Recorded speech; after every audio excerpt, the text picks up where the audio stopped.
Carrie Jones, and I have some encouragement for you today.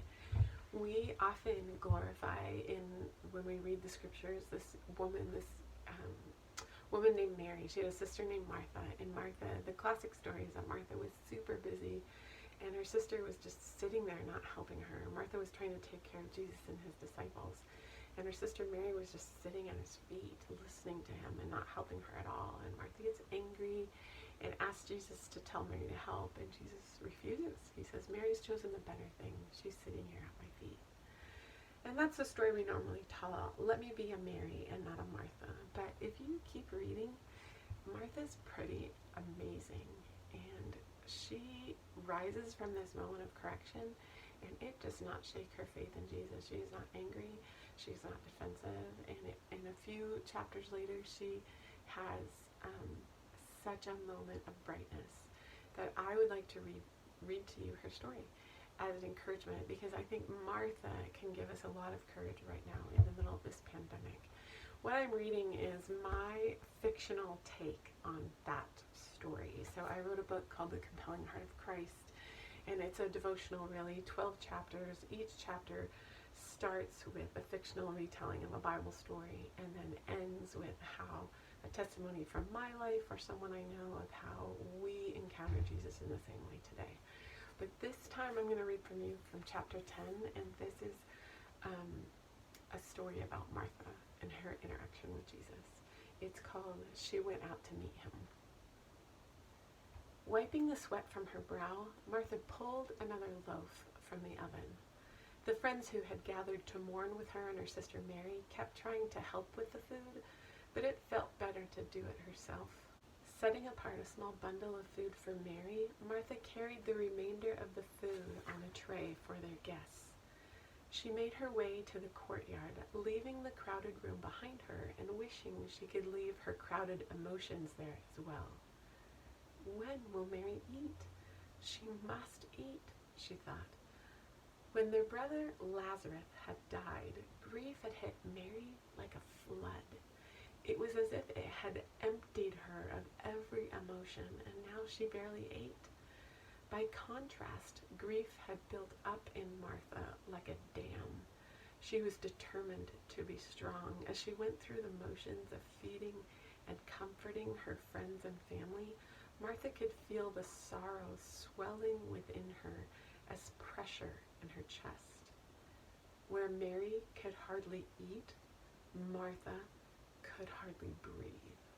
The dam of grief held fast. Now Martha could see Mary sitting under a tree in their courtyard, slumped over in a heap. Her closest friends and the village children sat around her. It had been 4 days since Lazarus died, yet they remained. As Martha made her way to her sister's side, young Sarah ran to her and hugged her legs. Martha, why didn't the teacher come? Martha bent down to embrace the girl and quickly glanced at Mary. Was this the question burdening her sister? Kissing the top of Sarah's head, Martha took up her bundle of food again, and as she set the parcel beside Mary, Martha whispered, Mary dear, please eat. Slowly shaking her head in response, Mary looked up and gestured to the place beside her, inviting Martha to sit with her and their friends. Martha knelt next to her and wrapped her arms around her sister. A light breeze rustled the leaves of the tree. Martha's tight throat restricted her breath. The dam in her heart did not crack. She had to be strong. The sound of footsteps interrupted them. Their neighbor Jonathan was running toward them. Martha, Mary, the teacher is coming. Yeshua and his disciples are approaching the village. As Martha sprang to her feet to follow Jonathan, she heard Mary's stifled moan. He's too late. Martha steeled her heart and bit her lip, grateful for the friends nearby to support Mary. What would she say to the master? She worried that even opening her mouth would release the flood of emotions inside of her. Why hadn't he come earlier? Hope fluttered in her heart. Perhaps now he would take action. Perhaps it was not too late. She lifted the hem of her robe so she could hurry. When she saw Yeshua, Martha began to run in earnest. Yeshua reached for her as she drew near. She clasped his hands. "Lord," she panted, trying to catch her breath. "Lord, if you had been here." Martha steadied her voice.